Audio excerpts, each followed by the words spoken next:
Uh, when I'm pushing the dog in the very beginning, then I'm going to utilize the e-collar to push them into work, and I'm going to nag them on low levels and until I see them go back to task, just like with detection. And that, when it comes into the real world deployment where people are yelling and screaming at you, and you've got cats running all over your track and stray dogs wandering everywhere, you can put that dog back to task immediately. And yes, you need to be able to do it with a leash correction, but in the beginning stages, if you can make that crystal clear and make it not personal, I think you're already, you know, ahead of the game for sure. And that's always the goal, is to remove our influence as much as possible. So uh, the detection and tracking follows those lines, and the guys always ask, how quickly do you progress through that? As quickly as the dog can handle. I let the dog dictate the pace. If I see they need to go backwards, then we go backwards.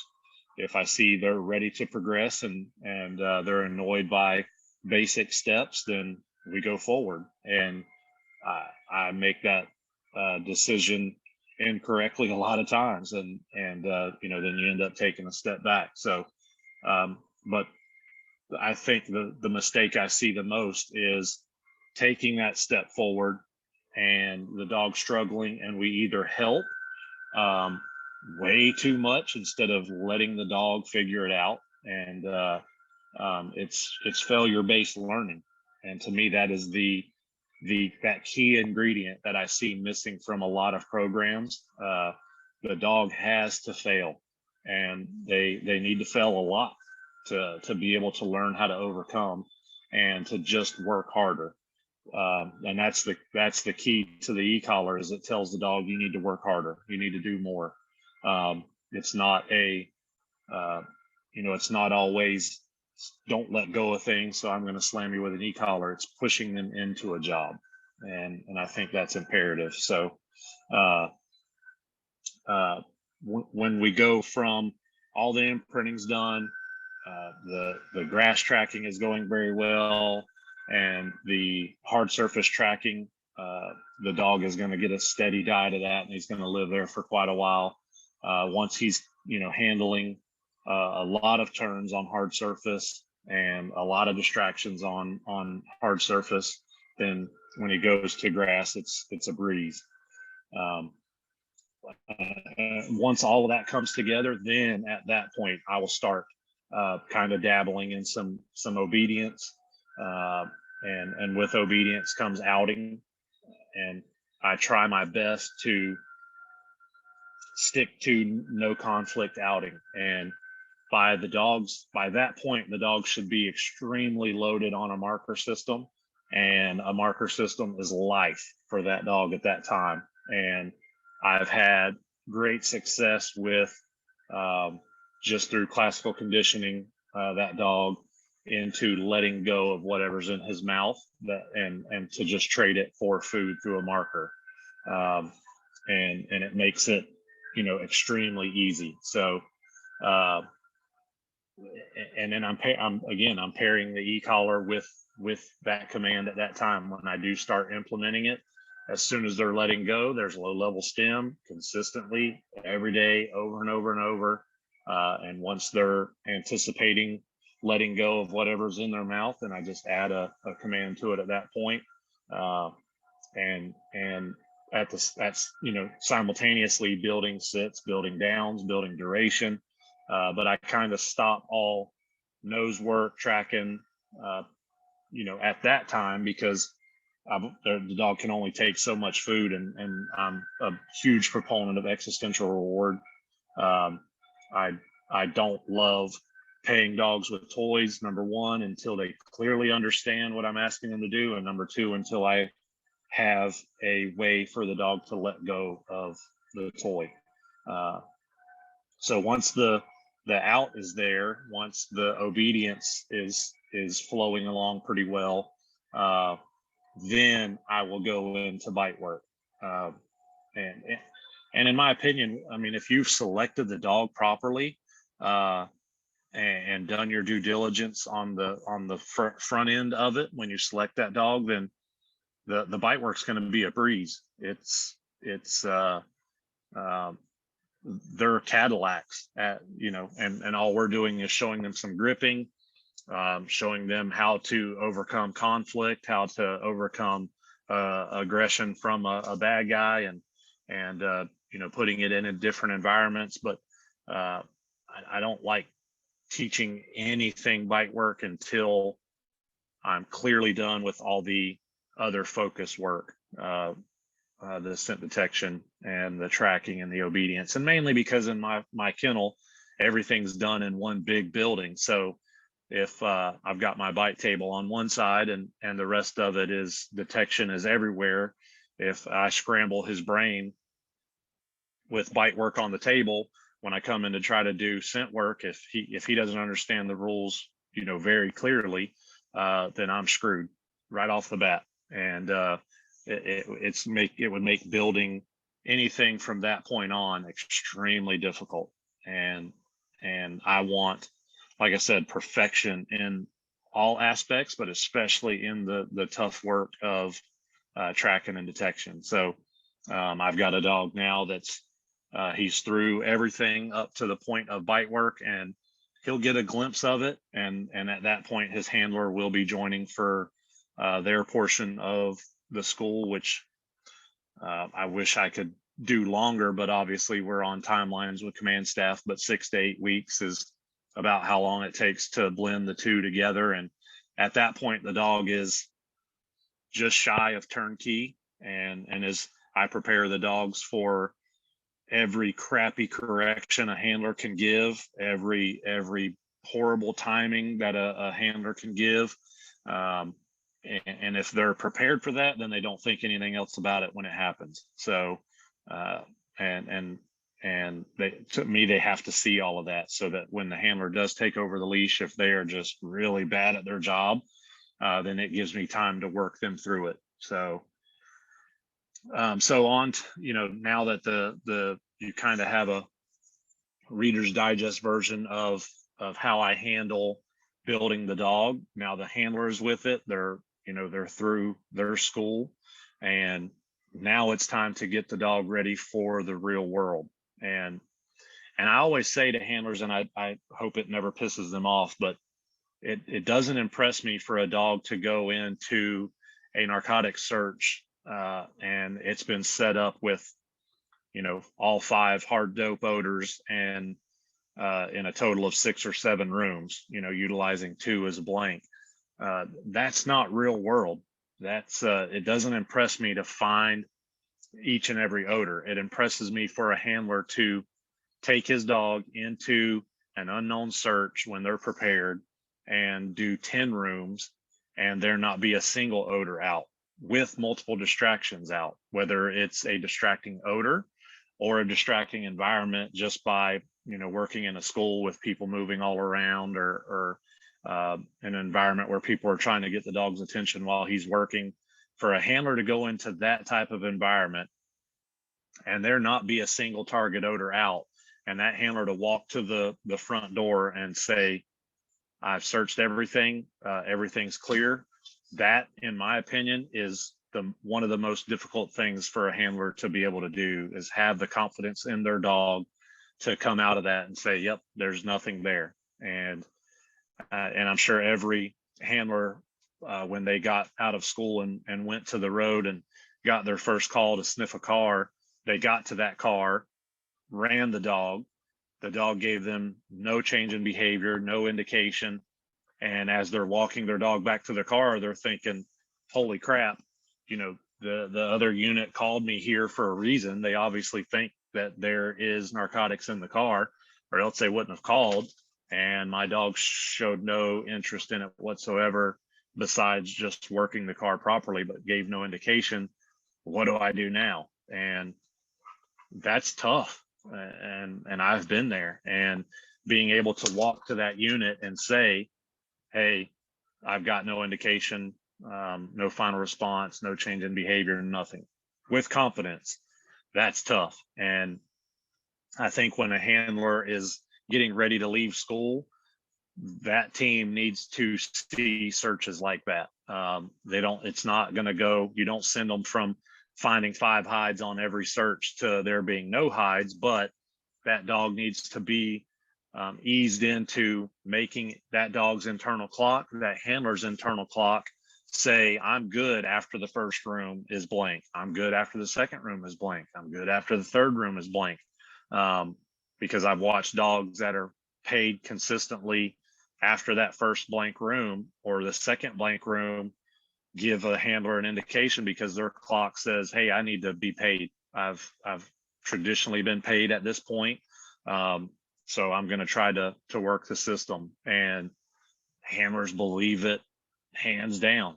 And the team just has to see those searches so that that handler knows what it looks like when there isn't anything, which is a lot of times in the real world. They're going to search classroom after classroom, locker after locker, car after car, and not get an indication. And they need to be confident when they see that the dog is telling the truth, that they have been there, they've done that, and it's clear. And I always tell handlers, and this is in when they're hunting for a track, when they're hunting for an article, when they're hunting for narcotics or explosives or whatever it is, human remains, it's more about calling the area clear, and it's more about where it's not than where it is. And I think if you, as a handler, that's how I went into a search, especially with an article, because you're normally given these large tracts of land or areas that detectives said, hey, we should have a pistol here or a set of keys or whatever the evidence is that they're looking for. And if you go into it dead set on finding it, then I think it does something to the mindset of the team and that vibe that they've got going. If you go into it saying, all right, I'm going to clear this area, when you're done and your dog has not located anything, then you've accomplished your mission. You've accomplished clearing the area, and you can go back to the detectives at that time or whoever's having you do the search and say, that area is clear, give me another tract of land. And when you go into it saying, I'm going to go clear this area, and the dog recovers evidence, then you're on cloud 9. And so much of the real world deployments is based on that vibe between you and your dog, and that good mojo, that being able to go into it with a clear mindset and a clear understanding of what your task is so crucial. That's why I have handlers, cut, if they've got a direction of travel that is 100% verified, I don't want them starting there. I want them starting, 50 yards away and cutting into the track at an angle. And that way it ensures when you see that dog give you a huge change in behavior and do a hard 90 onto that odor, and you've been told that was the direction of travel, when you're a mile into that track and you're both really tired and sweating and wanting water, your confidence is still going to be there because you located the start, and start's so crucial. So hunting, and when you get talking about tracking, there needs to be a steady diet of not starting right on tracks. And I know that seems so basic, but I see guys, think they're doing that, and they're starting the dog 10 feet from it. And that may be 1 or 2 tracks, and then they go back to starting, right on where the track layer's at. And that's not going to be your live deployment call. You need to start a good distance from it and hunt and hunt and hunt and hunt until that dog understands nothing but keep hunting, and until you get to that spot. And once you and the dog understand that, you're pretty close to unstoppable when it comes to the real world, because you're prepared for that. It's just like taking dogs on training tracks, taking them completely away from a known track that they were doing really well on, stopping them and dragging them away to a water hose, or to go clear a shed, or to just go be in a down for 4 or 5 minutes, and then coming back and having them work back into the area that you had the odor, and then going back to work. Because in the real world, that's what we see. And in training, I see that done so rarely, almost never, that when it happens in the real world, they're not prepared for it. So, and to me, that is very, very, very crucial to getting to that ideal spot. So talking about, doing limited bites on tracks, like I said, I do them almost never. If you've selected the dog right, and you've done your bite work build up, they need to see it. Obviously, they need to see it in a training setting a handful of times, but it's like cooking that really good meal. You add stuff at the right time, and not until it's ready for it to be added. So you kind of juggle bites in while still doing that really good focused aim small, miss small tracking, and let the dog see how it's done. And it's done very specifically with the sleeve left at the end, not laid with the track layer. Wind at the dog's back. That's rule number one. If the wind switches, I recommend abandoning the training track and finding getting a new spot, because I've had it happen. It will absolutely screw what you're trying to do. Have the track layer be completely prone, flat as a pancake, just over the edge of a embankment, like a hump or something like that, and allow the dog to be successful with his nose glued to the ground. And if the dog is able to win with his eyes, then it's just counterproductive. And I mean, they can do it a handful of times, but it's not something you want them doing consistently. So and like I said, you may do one bite at the end of a track, and then you go back to 10 washer or nail tracks. It depends on the dog. With a lot of strong Malinois, you need, that's probably how you're going to live it, is one bite and then a whole lot of focus tracks, and then maybe revisit a bite later on. But I've seen consistently the dogs handle it. They understand it. And dogs that see one bite in a training setting that are deployed bite right after that on the track in live deployment. So again, it goes back to selection. Such a big part of it, selection. And that's what we see with Canines United when we travel around, is we see maybe that selection process was rushed, or some selling tactics from the vendor are able to kind of put a Band-Aid on issues the dog has so that it's not seen by the buyer. But the selection is everything. And that's a tremendous portion of building the dog. So that's, to me, that is making that important transition from school to the real world, is getting the dog to understand he's not going to get paid on that schedule like he was in school. Whether it's, even if you're doing a variable reward system in your training environment, which you should, it still needs to be where he's transitioned to where he's doing search after search, hunting for track after track after track without locating anything for an extended period of time, to make that dog harden to that environment. And I think that is a missed step that will pay dividends in real world deployments. And if you implement that, you will consistently see that over and over and over. So I'll take a little break for questions and throw them out there. There's no dumb questions. I was always that guy that wouldn't ask them because I didn't want to be judged, but this is a judgment-free environment. So now is the time to throw them out there, and we can kind of talk it over and see if we can come to a good plan for the future. So throw your questions out there. So Mike, I've got a question. How do you deal with dogs that their ball drive dips when you start to use food reward on the odor? So I don't think I've ever seen where their toy drive lowers. I think I see more where when you're making that transition to existential, that you've really got to convince that dog that they're not going to get a toy and the food is all that is available. My Malinois was one of those where he had been toy reward since the beginning, and I just decided I was fed up with the energy expenditure that I was dealing with, the just the exhaustion after one payment. Once he just put so much focus into trying to bite that toy, whether it's for 4 seconds or 5 minutes.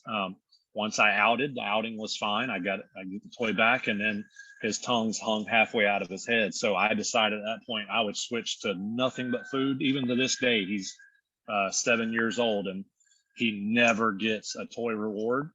But when I made that transition, I could mark it. He'd come back and see that there was food there, and he would not take it. And he'd go back to the work, and I'd mark it. He'd come back, and then I just had to keep being consistent, showing him there will never be a toy again. It will always be food. So if they are having a diminished ball drive, but food drive is there, I'm a huge proponent of just sticking with the food. Because to me, when that dog understands that I better take what's available to me and I better do it with heart and soul, with a lot of power and focus. And if I don't, then I may miss out. I think that communicates to that dog on so much higher of a level than any toy ever can.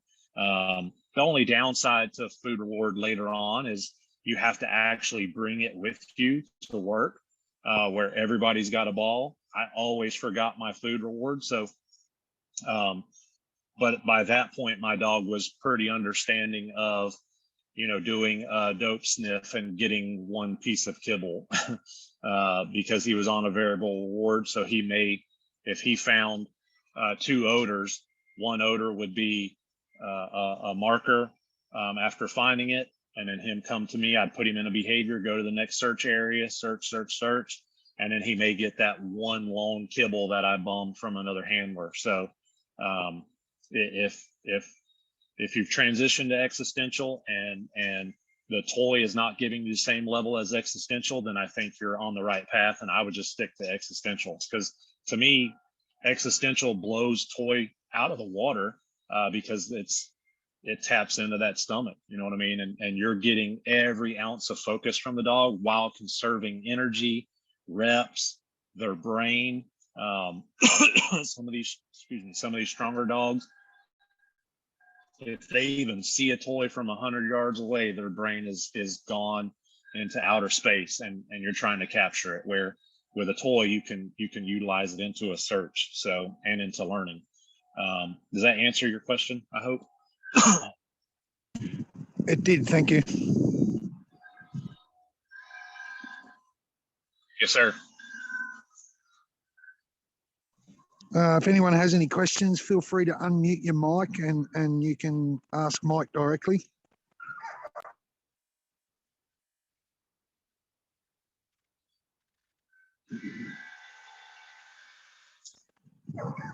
Mr. Walker, I know you'd have 1 or 2 questions.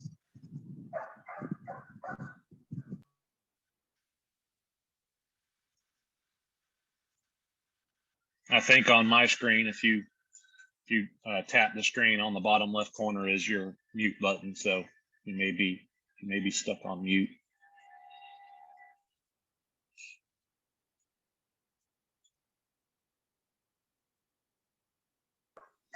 There's a lot of officers that can't be here today. 19 emails we've received asking for the recorded video because they're all on shift. Wow. Well, if you can think of anything that I can add in for them.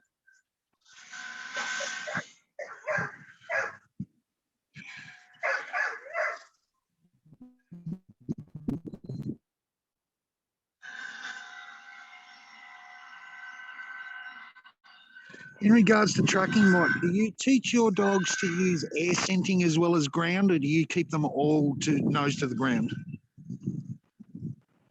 Yep. So that's a great question. So with my first dog, I was taught that footprint tracking was sport work, and that a combination of trailing and tracking was what we needed to utilize.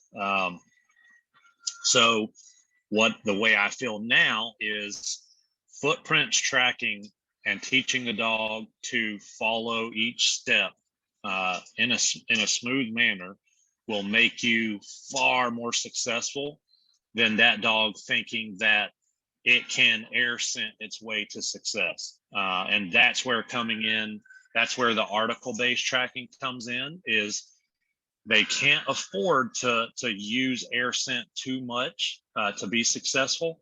And in every one of my live deployment bites, I never saw the guy. They were always passive. They were always proned out, either under the side of a tarp shed, or up under bushes, or under the edge of a small car.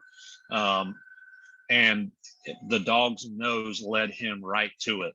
If they lift their head because they're able to, or they think they're able to be successful by what I call blow off, which is just air, thresholding the edge of their odor. I think in those really distracting environments, or contaminated, or where you're in a hard surface setting, if they lift their head more than an inch or two off the ground, they're lost. And there are some very strong dogs and teams that they understand when they're off, and they understand how to reacquire odor and hunt their way back. But in my experience, if you're in that contaminated environment, and that one of the areas I worked, you had people with warrants and narcotics and guns all around you. So if you have a strong patrol dog that's bit people, and you allow him to lose odor, and you go hunting in the wrong direction of your target odor, you're gonna run into somebody that is gonna give off that vibe to that dog that they want to fight. And now you've completely switched gears from tracking to now you're making contact with the incorrect person, but you don't know that. So the dog understanding footprints and having all of those abilities, but being very good at tracking footprint odor. And I'm not talking, very slow each step, but a smooth flow to it. I think you're going to be far more successful than a dog that is able to find the end from 20 yards away downwind, if that makes sense. So I'm a firm believer in the dog using every tool available to them, but being very, very good at putting his nose right to the ground and keeping it there. And that's where the e-collar comes in. If they're lifting their head because they're being lazy and they're wanting to take a breather, I can push them back into putting their head down and back on task, where a leash correction is not going to do it. It's just not going to do it. So pushing that dog when he does lift his head, and you're standing in the middle of a convenience store parking lot where it's just a sea of hard surface, if he's lifting his head to look around for 4 seconds or 2 seconds, he needs to be tracking, and he needs to learn how to conserve that energy with his nose on the ground doing the job that he's got at hand. And for me, the e-collar is the way to do that without working any issues. Or even if you did do a leash correction that way, it'd be impossible to communicate what you're wanting them to do through the leash correction. So with the e-collar, through the buildup, you absolutely can. Awesome, thank you. One of Yes, the other questions that was texting is, how do you do over the odor for food?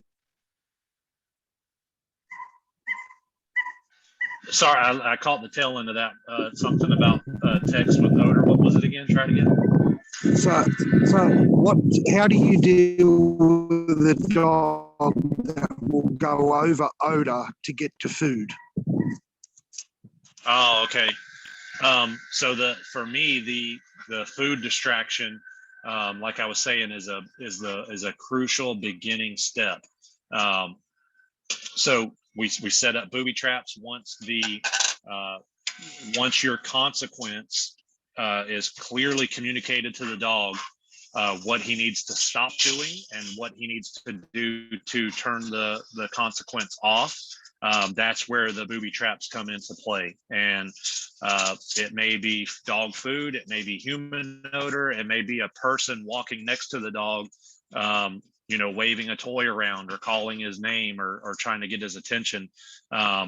So I would go back to the basic steps and figure out a way. Number one, for when you're doing a food distraction or a toy distraction or animal distraction, it's imperative that the dog not be able to achieve the distraction. So I like to put the food or toys in glass jars with holes poked in the lid.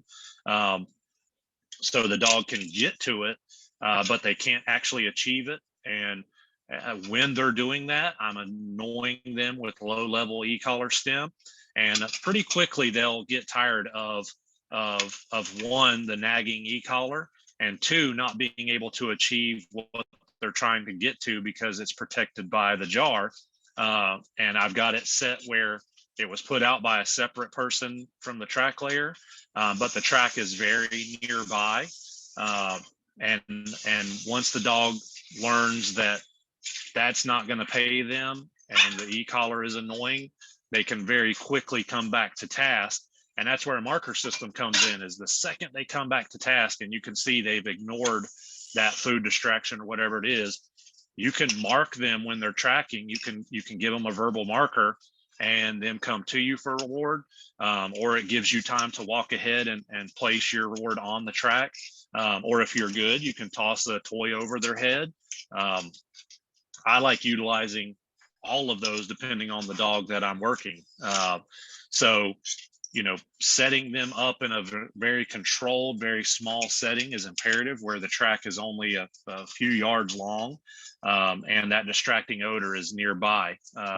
I would recommend going, if you're doing an article-based tracking, go back to that indication step and add food in that setting with whatever consequence you want it to be on, and teach the dog that paying attention to the task at hand is what pays you. Not paying attention to it and focusing on the distraction will either give a low level consequence, or if you're not going to use the e-collar or leash correction, just ignoring it, and them understanding that doing the task is what gets them paid, and the unwanted behavior gets them nothing. You can also go that route as well.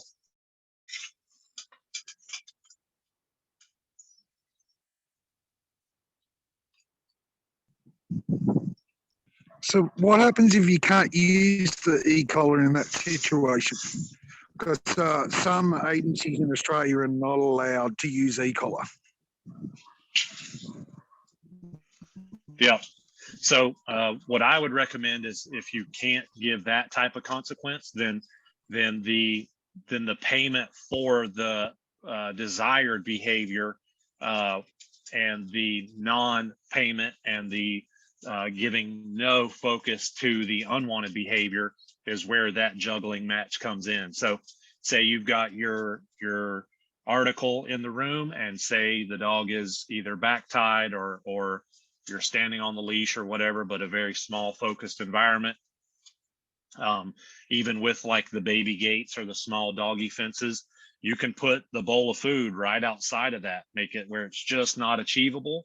And then every time the dog leaves that and goes to even turn back to the task area, you can mark and pay at that point, and through successive approximation, walk that dog into the task, and they will learn that's not what I'm able to do.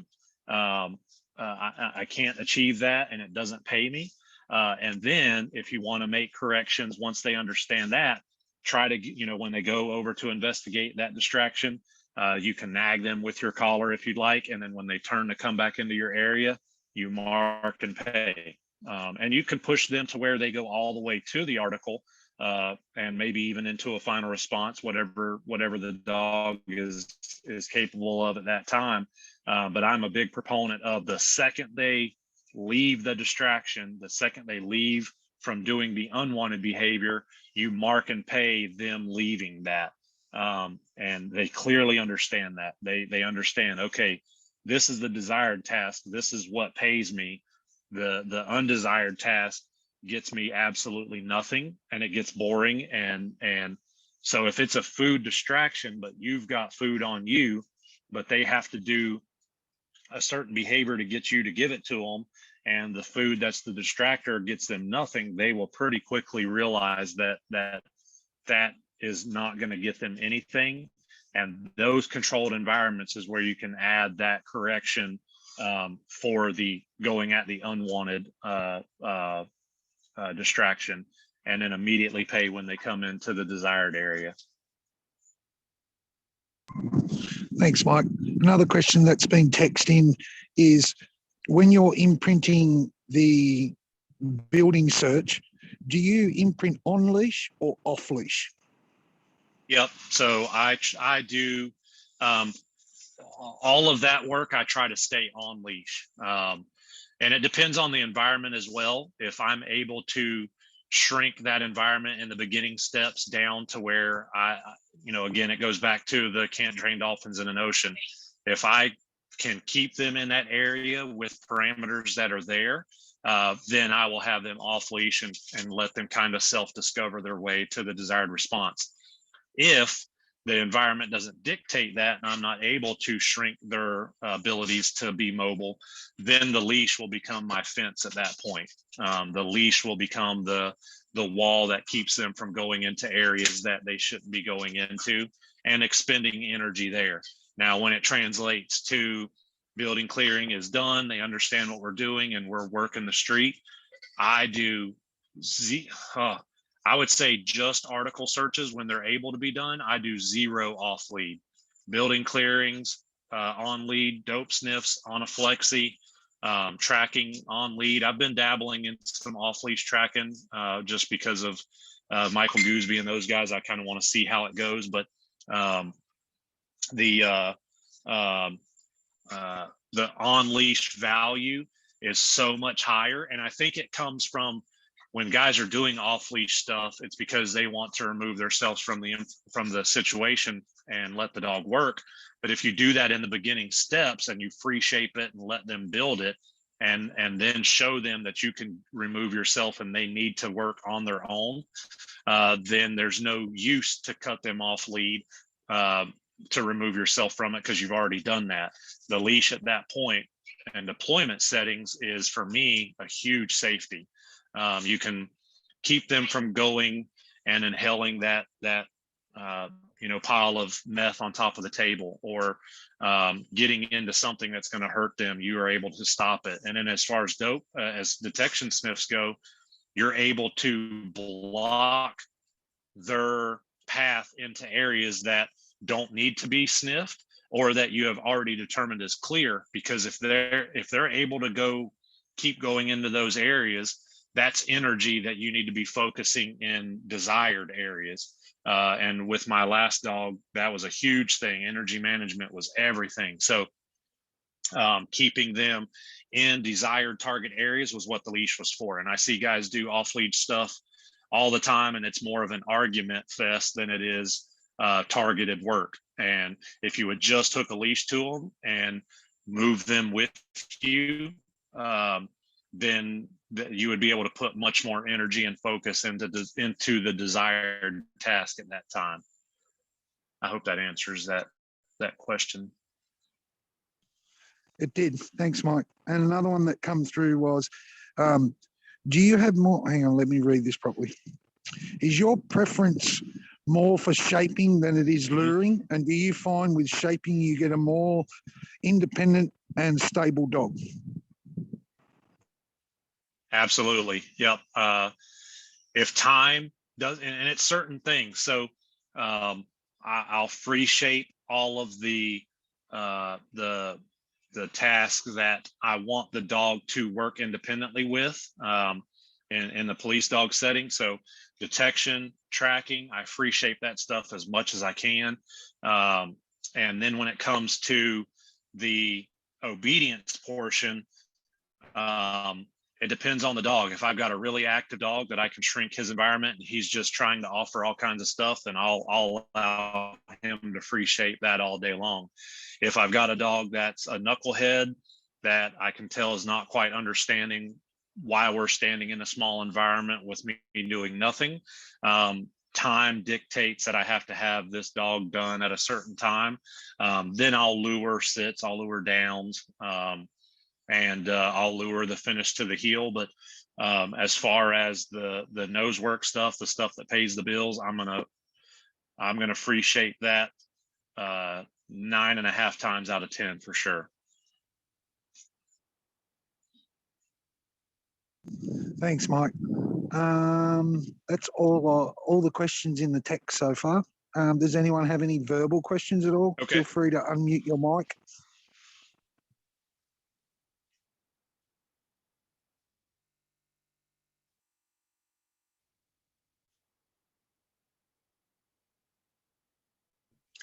At what stage during your patrol dogs training do you implement the team integration?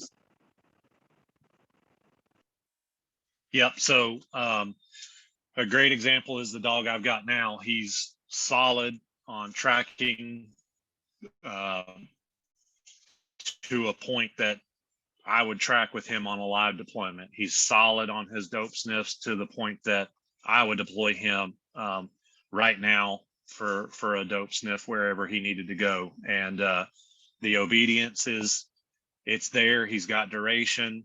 I've started a lot of distraction in behaviors, especially for me. A forward down is everything. In a patrol setting, a forward down is, man, it's just as important as your firearm, because it's going to save the dog's life.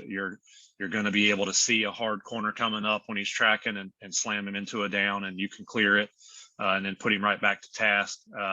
So he's getting there with that. The out is starting to be pretty solid. The recall is really good.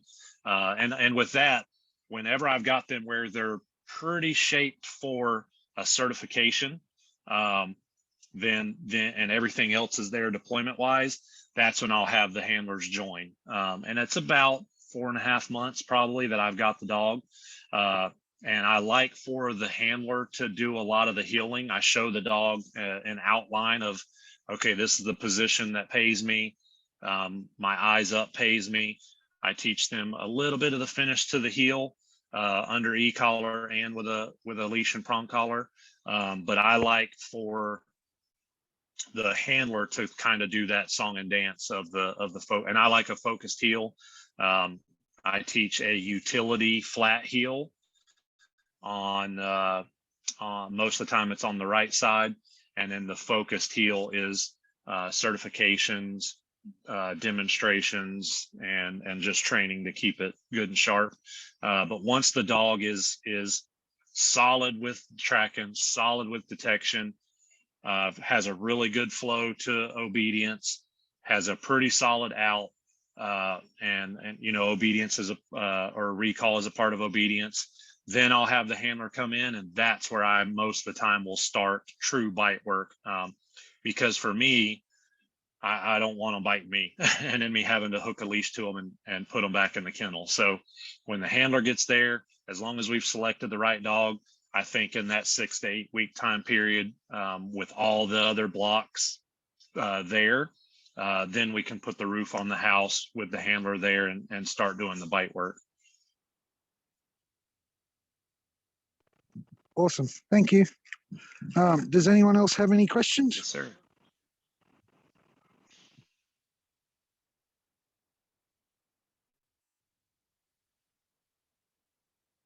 So just while people are thinking about it, Mike, I know that we had Carlos on yesterday. Love watching Carlos' stuff. and you today. And I know we're going to have some chat shortly about an Australian agency that wouldn't mind getting Triple Threat out here next year, face to face. Yeah, Well, I for think sure. Looking forward to that.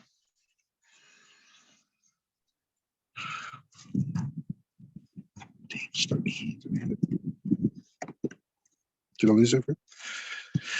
Well, I think that's it, guys. Thanks everyone for coming. Thank you so much, Mike. I know everyone got heaps from it. I know there's a lot of agencies want this video sent to them ASAP, so I'll get on to that as well. And I know there's one agency that's logged in as one person with 9 handlers sitting in the room watching. So Awesome. So yeah, it's been a good seminar. So thank you everybody. Very cool. Thanks, Mike, and we'll stop it here.